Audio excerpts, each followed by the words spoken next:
OBN Finfinnee sagaltamii lama tuqaa dirram qophii waamaraa keenya kan ganama jimmatam guraan dhala 15 bara 2016 eegaleetii kan jiru qophii waamaraa keenya guyyaa arraantanaa dursuudhaan Faisal Adamisi wajjin jira qophii waamaraa keenya guyyaa arraantanaa oduggaasaa kanaaf qabaniin eegallam.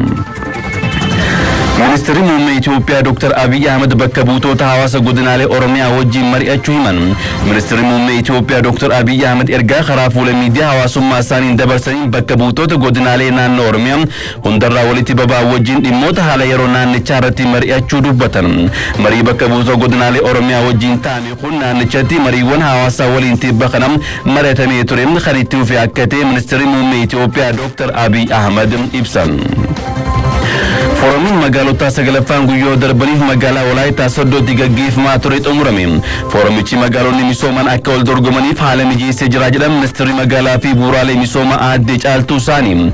Muuxannoo forumicharraa argame bal'aa akka ta'e kan kaasan yoo ta'u forumiin magaalota 10ffaan magaalaa guddoo naannoo Affaar Samaratti bara dhufu kan gaggeeffamu akka ta'e ibsame. Ministeerri dhimma alaa torbeen kun torbee hojiin dippiloomaasii guddaan itti raawwatame jechuudhaan ibsee jira. Dhimma ilaalchisuudhaan ibsa kan kennan dubbiimaa ministeerri dhimma alaa ambaasadar Dr. Mallas Alam yoo ta'an ibsaanitiin Dr. Mallas Alam akka himanitti torbeen darbe keessa hojiileen dippiloomaasii hedduun faayidaa biyyaalessaa eegsan kan itti hojjetame jechuun dubbatanii jiru. Yaa'iin gamtaa Afrikaa karaa nagaa qabuun xumuramuun milkaa'ina guddaa ta'uu kan kaasan yoo ta'u waliigalteen biyyoota Afrikaa kan akka Angoolaan, Afrikaa Kibbaa fi Zimbaabuwee wajjin mallatteeffamuu himanii jiru.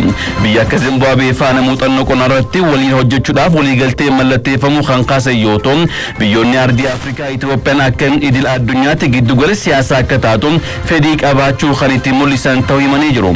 Waliigalteen ganlamee Keeniyaa wajjin kan mallattaa'e yoo ta'u Keeniyaa fi Itoophiyaan daangaa qofa osoo hin taane walitti dhufeenya uummattoota guddaa qabaachuu isaanii himanii jiru. Paarkii Industirii Adaamaatti sheediiwwan oomishaan 19 jiran guutumaa guutuu dureeyyiidhaan qabamuudha ibsamee jira.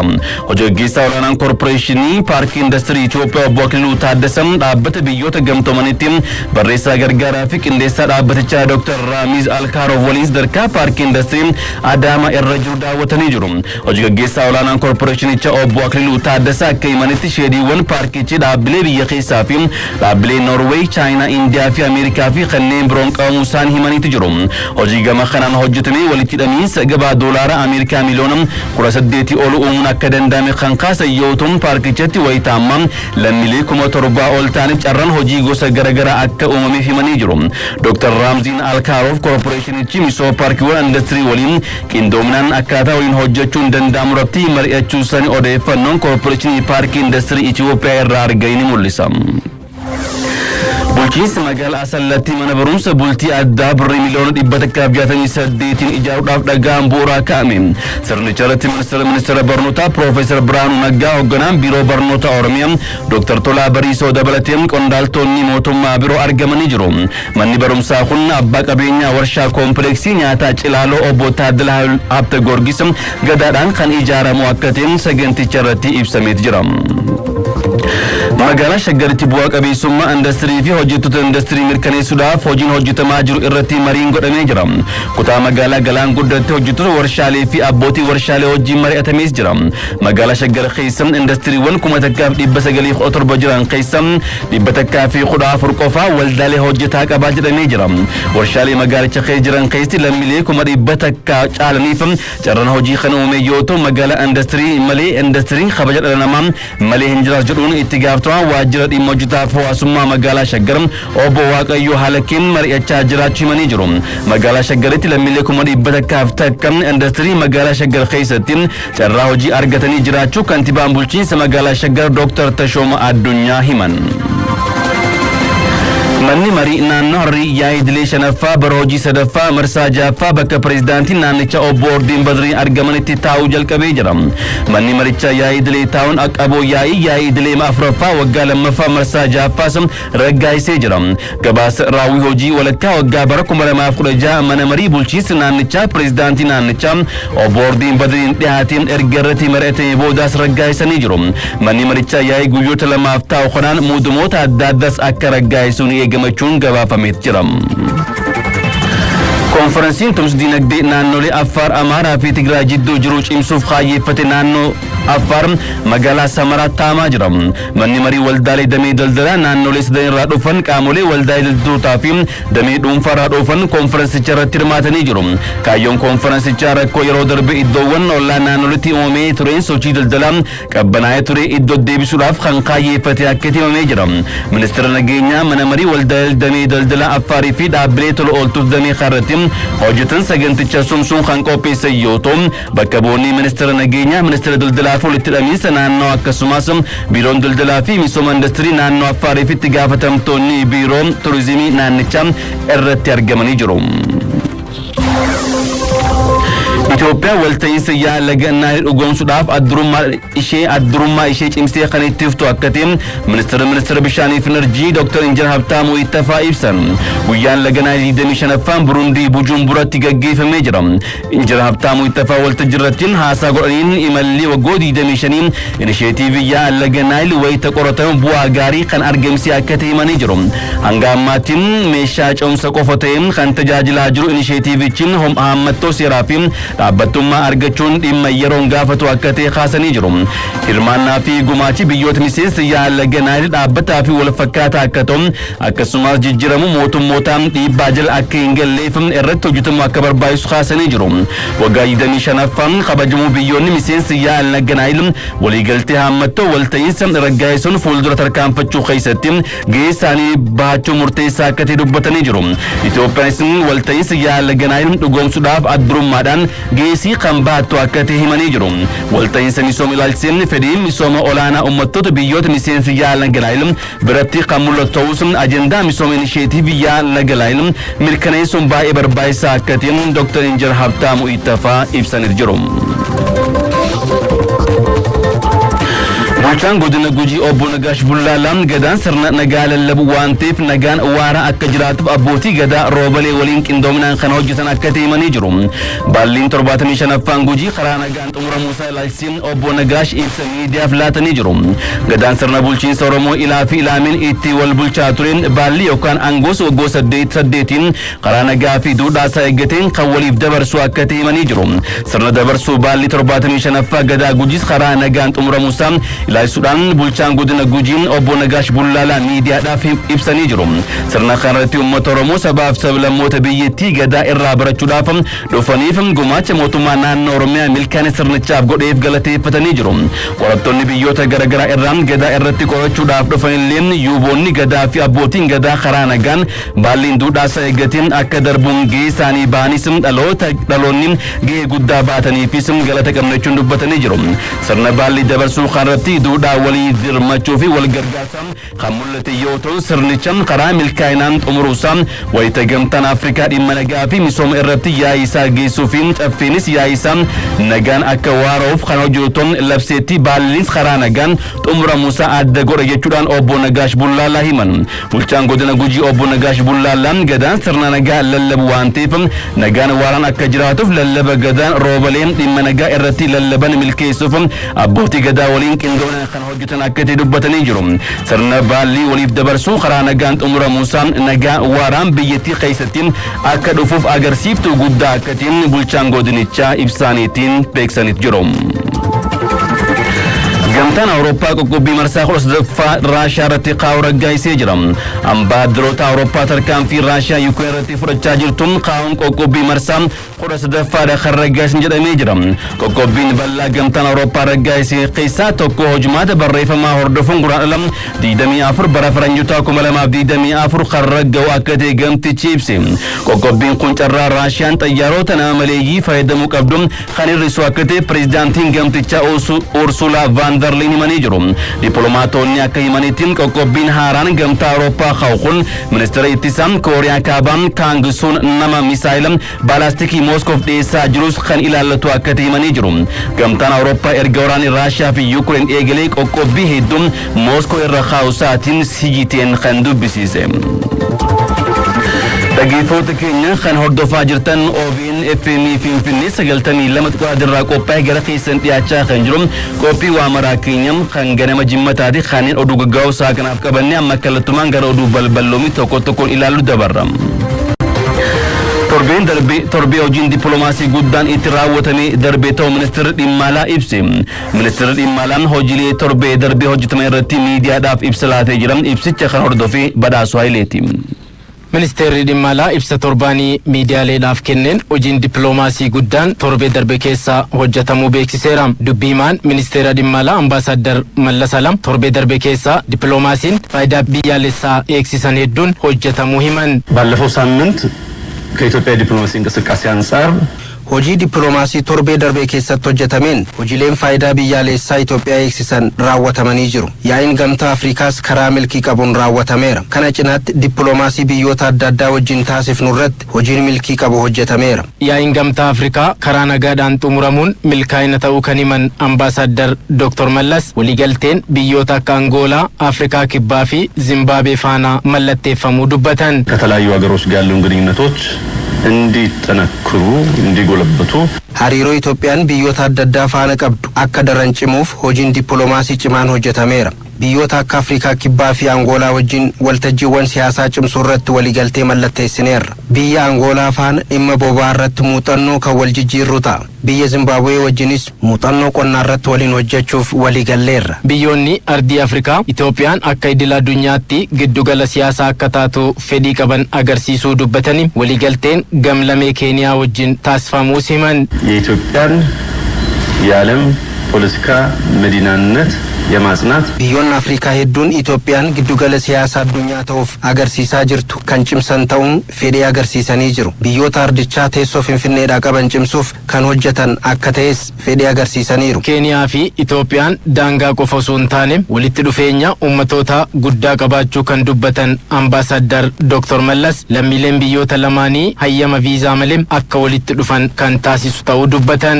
ስምምነቶቹ 7 ስምምነቶች ተፈርመዋል። Keeniyaa waliin dhimmoota torba irratti waliin hojjechuuf waliigalteen taasifameera. Isaan keessaas dhimmoota akka turizimii, aadaa, ispoortii, eegumsa bineensota bosonaa, misooma qurxummii fi seektara boba'aa irratti waliin hojjechuuf waliigaltee taasisneerra. Biyya Keeniyaa faana gama raayyaa ittisa biyyaatiinis waliin hojjechuudhaaf waliigalteen mallatteeffamu Ambaasaddar Dr. Mallas himaniiru.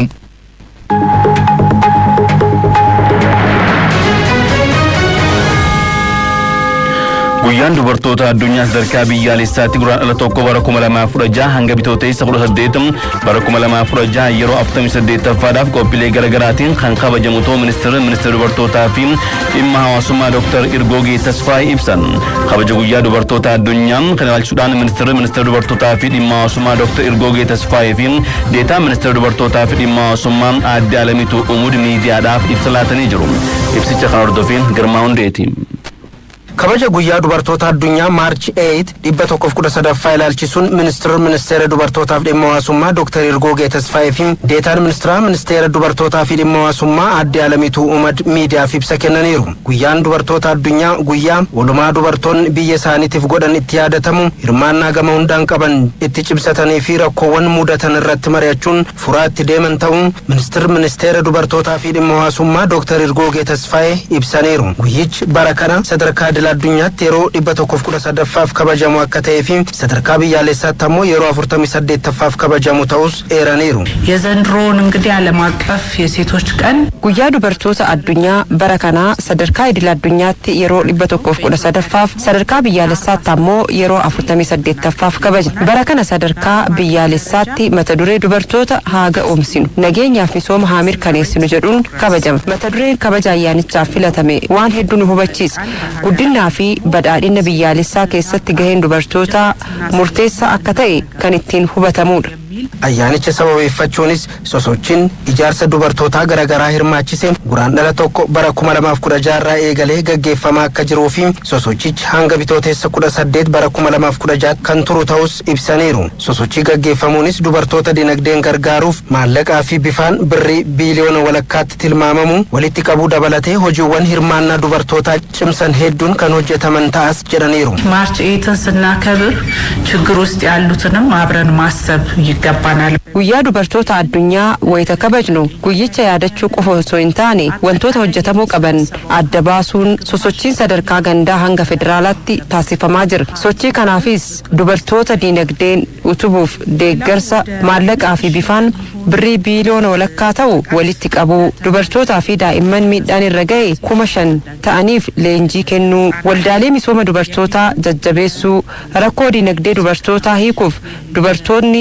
250 ta'an fayyadamoo akka ta'an gochuu, inisheetivii maaddii guutuu irratti akka hirmaatan gochuu fa'aan ni hojjetama. Deetaan ministeera dubartootaa fi dhimma hawaasummaa adde Alamiituu Umad gama isaaniitiin hojiiwwan sosochii hanga yoonaa hojjetamaniin bu'aa abdachiisaan argamaa akka jiru ibsaniiru. የሴቶችን የኢኮኖሚ ችግር ለመፍታት Rakkoo diinagdee dubartootaa hiikuuf dhaabbilee garaagaraa waliin qindoominaan hojjechaa jirra. Itiyoo Teleekoom yeroo hundaa ayyaanicha sababeeffachuun deeggarsa ni godha. Baranas maashinoota hodhaa 55 ta'an nu gargaareera. Seektaroota kaan waliinis qindoominaan hojiin hojjechaa jirru bu'aa qabeessadha.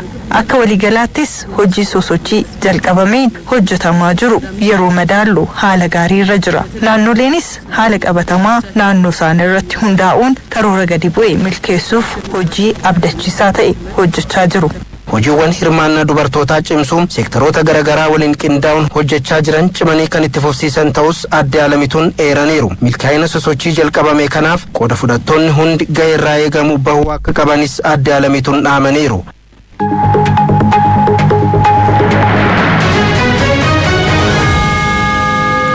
kan dhaggeeffachaa jirtan OBN FM Finfinnee 92 irraa qophaa'ee gara keessan dhiyaachaa kan jiru qophii waamaraa keenya kan ganama jimmataatiin qophiin waamaraa itti fufee jira. Itiyoo Teleekoom tajaajila teelee birriin hanga ammaa daddabarsa maallaqaa birrii tiriliyoona 1.9 raawwachuun akka danda'u gaggeessituun olaantuun dhaabbatichaa Fireewoot Taamurii himanii jiru. Itiyoo Teleekoom dorgommii gabaa cimaa godhuudhaan maamiltoota haaraa horachuun galii fi bu'aa buufachuun milkaa'aa jiraachuu kaasanii jiru. Kaampaaniin kun waggaa 5 ji'a 6 keessatti birrii biliyoona 100 fi biliyoona 58 walitti qabee jiraachuudhaas kaasanii jiru. Dinagdee dijitaalaan ijaaruu keessatti gumaacha guddaa baachaa jiraachuun Fireewoot Taamuruu dubbatan. Manni marii naannoo Harrii muudamoota garaagaraa raggaasisee jira. Pireezidaantiin naannoo Harrii obbo Ordiin Badrii muudamoota mana marichaaf dhiyeessan kan raggaasisan yoo ta'u, haaluma kanaan adde Roozaa Umar pireezidaantii itti aantuu fi hooggantuu biiroo misooma qonnaa naannichaa gochuun kan muudaman yoo ta'u, adde Ikiraam Abdul Qaadir hooggantuu biiroo galiiwwaniin obbo Asaffaa Tolchaan hojii gaggeessaa mana qopheessan obbo Ismaa'il Yusuf hoogganaa biiroo misooma enterpiraayizii fi industirii naannichaa adde Ramziyaa Abdul Wahaab hooggantuu biiroo dubartootaa fi daa'immaniif dargaggoota naannichaa obbo Toofiq Mahammad hoogganaa biiroo nageenyaaf tasgabbii naannichaa obbo Mahammad Yaayaa hoogganaa maallaqaa fi walta'ii dinagdee naannichaa obbo Yaasiin Abdullaahi hoogganaa biiroo fayyaa adde Daliilaa Yusuf hooggantuu biiroo siviil sarviisii fi misoomna namaa naannichaa obbo Abdul Maalik Bakar ooditar olaanaa naannichaa gochuudhaan muudaniiti jiru. Dhimma bal'inaan qaban itti aantoy dabaruun bulchiinsa magaalaa Shaggar kutaa magaalaa Galaanitti dargaggoonni waldaan gurmaanii carraa hojii uumeef irraa fayyadamaa ta'aa jiraachuu dubbatanii jiru. Kutaa magaalichaatti bara namoota 8,765 galmeessuun hojiitti galchuu beeksiseeti jiran jaldeessa bagasaa dhimma kana kanatti qindeessee jira. Hojii qaama birarra barbaadu dhiisne carraa hojii ofii kennan uumachuu kennanii of bira darbinee namoota biraafiyyuu carraa hojii uumuu dandeenye jirraa jedhan dargaggoonni kutaa magaalaa Galaanii. Abbabaa Girmaa fi diizaayinar Dajanee Mulunaa kutaa magaalaa Galaanitti waldaan gurmaanii hojjechaa jiru. Dargaggoonni kunneen waldaan gurmaanii hojii hojjetan kanarraa maallaqa kapitaala xiqqaanii hojii mukaa fi uffata hodhuu jalqabane amma gara kapitaala guddaatti sochoosutti ce'uu danda'u himanii jiru. Bara 2013 jalqaba gurmuuni hojii farnisharii kanarratti bobbaanee muka baaqsuuf farnisharii bobbaanee hojjechaa jirra. Jijjiirama guddaa jira. Yaa itti cittee hojjette waa hunda namarraa eeguu hin danda'amu. Kanaaf itti cinnee halkan hin jennu guyyaa hin jennu humna qabnu hundaan amanamummaadhaan waan gaarii hojjechuudhaan hojjechaa jirra jechuudha. Hojii kana hojjechuudhaaf ogaa dubbachuudhaaf bu'aa baay'ee qaba. Dadhabbii baay'ee qaba. Daa'ima xixiqqoollee qabannee yeroo as keessa bullee hojjetu jirra. Amma akka mijate kana kondiishinii kana keessaa mooti kana dura kan dure manni kuni hawaara qaba.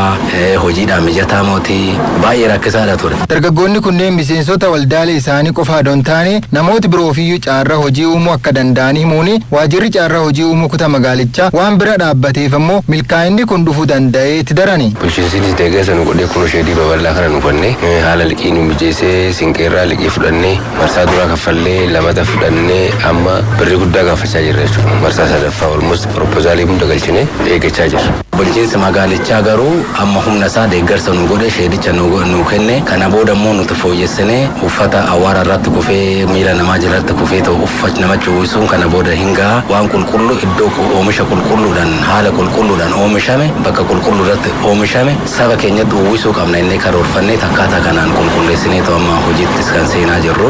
Carraa hojii uumameeni barana namoota 19,575 harka 300 galmeessuu dandeenye jirra kan jedhan immoo dursaa garee kennaa leenjii waajjira carraa hojii uumuu kutaa magaala Galaan dargaggoo Lammii Damiseeti. Hojiin bara kana hojjechaa turre kan kurmaana lamaa xumurree jirra. Raawwii ji'a ja'a gamagamnee jirra. Kallattii sanaan hojiin keenya karaa guutuu ta'een hojiin baay'een parsantaa 70-80 gidduu kan jiru ta'uu isaati jechuudha. Kanuma wal qabatee hojii keenya duraa dhumuu isaatiin nuti hojii kana gaafa hojiitti gallu qulqullina hojii kanaatiif kallattiidhaan dursa galmee irraa kan nuti kaanu galmee hojii barbaadotaa kutaa magaalaa keenya aanaa sadan keessa jiran galmeessuudha. Kanaan wal qabatee galmee hojii barbaadotaa kana dhiira 9,778 dubara 9,777 waliigala nama 19,575 parsantaa 300 karoora keenya irraa galmee kan gaggeessine ta'uu isaati. Hojii baran hojjanneeni galmeessuu qofa adoon taanee jiran dargaggoo Lammiin qaamolee dhimmi ilaallatu waliin sirriitti calallee namoota 18,765 hojiitti galchinee himani. Kan galmaan kun immoo uummataaf dhiyaatanii calalamoo jechaadha. Gaafa hojiitti hin galiin dursa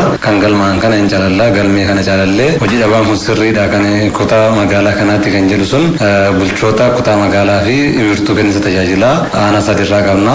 Isaan sun wal harkaa fuudhinsa gaggeessuu jechaadha. Kana keessa nama galmaa'e kana keessa waliigala calallii irratti namni kun sirriidha hojii dhabaa keenya jedhamee kan irratti mallatta'ee wal harkaa fuune dhiira 9,774 dubara 8,991 waliigala 18,765 isaan kana wal harkaa fuudhinsa gaggeessinee gara hojiitti akka isaan galaniif kan taasisaa turredha jechaadha. Kanuma wal qabatee namoota galmee keessa darbanii calallii keessa darbanii gara hojiitti galanii wal qabatee yeroo ammaa kana waldaalee gosa hojiiwwan seektara 6 wal qabatee seektaraanis ni jira. Hojichi walumaa gala seektaraan kan nuti deemnu manufaaktcharii irratti waldaa 47 ida'ama miseensa 304 konistirakshinii irratti yookiin ijaarsa irratti waldaa 46 miseensa 288 qonna magaalaa irratti waldaa 16 ida'ama miseensa nama 88 misooma beelladaa irratti waldaa 131 ida'ama miseensa 912 albuuda irratti waldaa 2 miseensaan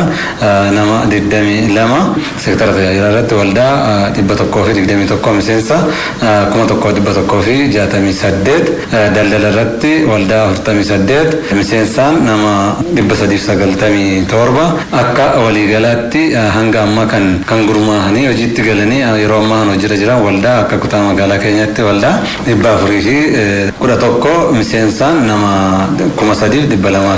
3,271 hojiitti galanii kan jiran ta'uu isaati jechuudha. Akka kutaa magaalichaatti namoota gurmaa'anii fi liqii isaanii haala mijataa uumaa jiraachuu lammiittuu dubbate. Hojii waldaalee ceesisuu keessatti illee ciminnaanii hojjetaa jiraachuu himani. Gurmeessuun hojii qindoomina gaafatu ta'uu kaasuni kana cimsinee itti fufsiisuu fi qaamii kamuu tumsuu qabaa dhaamani. Dargaggoo Lammii Damisee. Nageenya ofii kan naannoo ofii akkasumas kan biyya eeguudhaaf hundoo geerraa eegamu baachuu qaba jedhamee jira. Kutaa magaalaa Gafarsa Gujii aanaa Kolobootti hojiin nageenya lammiilee eegsuun ciminaan hojjetamaa jiraachuun waajjirri bulchiinsaa fi nageenyaa kutaa magaalichaa ibsee jira. Abarraa Tashoomaa waan qindeeffate qaba. Hawaasni bakka garaa garaa jiraatu bobba'ee hojii idilee isaa guyyuun hojjetee ofii fi maatii gaggeessuuf bu'uurri nageenyadha. Nageenya ofii kan naannoo ofii akkasumas kan biyyaa eeguuf immoo hunduu gahee adda addaa bahachuutu irraa eegama. Haaluma wal fakkaatuun kutaa magaalaa Gafarsaa Gujii aanaa Kolobootti hojiin nageenya lammiilee eegsisuu ciminaan hojjetamaa jiraachuu itti gaafatamaan waajjira bulchiinsaa fi nageenyaa aanichaa Saajiin Olaanaa Galaanaa Margaa himaniiru. Hojiin nageenya akka aanaa Kolobootti maal fakkaataa kan jedhu hojiin nageenya aanaa keenya haala tasgabbaa fi tasgabbaadha. Haala bareedaa irra jirra jechuudha. Innis maanni aanaa keenya keessatti sabaaf sablammii baay'eetu argamaa jira. Sabaaf sablammii baay'inaan argaman kana keessatti aanaa Koloboo keessatti wal danda'anii wal eeganiitu jiraachuu jechuudha. Kanaafuu akka aanaa biraa aanaan keenyi jeequmsa adda addaatiin saamicha adda addaatiin rakkoo adda addaarra wanti irra gahee hin jiru jechuudha. Kun immoo maaltu fide qaamolee nageenyaa uummata sabaaf sablammii magaala sana keessa aanaa sana keessa jiraatu walii galanii eegumsa halkaniif guyyaa nageenya nageenyi kan keenya dhee uummanni nageenyi kan kooti jedhee waan eegeef amma yoona rakkoon tokko toonuu rangahin har'aan geenye irraa jechuudha. Aanicha keessa sabaa fi sablammiileen adda addaa nageenyaan waliin kan jiraachaa jiran ta'uu himuunis qaamolee nageenya hawaasaa booressuuf tattaaffii godhan irrattis qindoominaan hojii bal'aa hojjechaa jiraachuus dubbataniiru. Qaamolee nageenya keenya booressuudhaaf yaalii godhan irratti araarama tokko malee tarkaanfii irratti fudhachaa jirra jechuudha. Daandiin keenyi magaala Shaggar garuudhaaf buufata sakatta'iinsaa tokko qabna. Sakatta'iinsa sana irratti wantoota adda addaa hin qabna jechuudha. Fuula haaraa diina keessaa kan badee gara magaalaatti olufu raayyaatti sabiyyaa keessaa kanumatti illee badee kan dhufu yeroo adda addaa qabnee seeratti dhiyeessaa jirra. Kunis uummata waliin gaachana sirnaa keenya milishaa poolisii raayyaatti sabiyyaa naannoo keenya jiruun waliin qindoofneetu nageenya kana mirkaneessaa jirra jechuudha. Qaamoleen nageenyaa araarama tokko malee nageenya keenyaaf har'as borus duubattiin jennu gocha akkanaa namoota hojjetan irrattis immoo tarkaanfii fudhachuuf araarama tokko malee hojii keenya hojjechaa jirra jechuudha. Itti dabaluudhaanis nageenyi hundumaaf barbaachisaadha kan jedhan Saajiin Olaanaa Galaanaan hawaasnis nageenya naannoo isaa eeggachuun hunduu hojii idilee isaa karaa nageenya qabuun waltumsuudhaan hojjechuu itti fufuun akka irra jiraatus dubbataniiru. Uummanni keenya nageenya isaa eeggachuu qaba. Nageenyi yoo jiraate malee ijoollee keenya barsiifachuu hin dandeenyu. Nageenyi bineensa bosona jiruufis barbaachisaadha. Nuyis immoo hawwiin keenya aanaan Koloboo kana caala nagaa fi nageenyi ishee tasgabbaa'ee keessummaa simattee daandii guddaan Finfinneedhaa bahee gara Wallaggaatti gadi bu'u magaala keenya keessa ba'a waan ta'eef rakkoo tokko malee yaaddoo tokko malee barataan keenya baratee haadholiin keenya bahanii galanii barsiisonni keenya barsiisanii hojjetaan mootummaa hojjetee magaalli keenya magaala simattu akka taatu magaala nagaaf nageenya ishee eegdee kana caala akka itti fufu akka taatu mannis nu bira dhaabbachuu qaba. Nuyis uummata faana jirra tokko taanee yoo hojjenne kana caala nageenya keenya mirkaneessina dheetanii namana.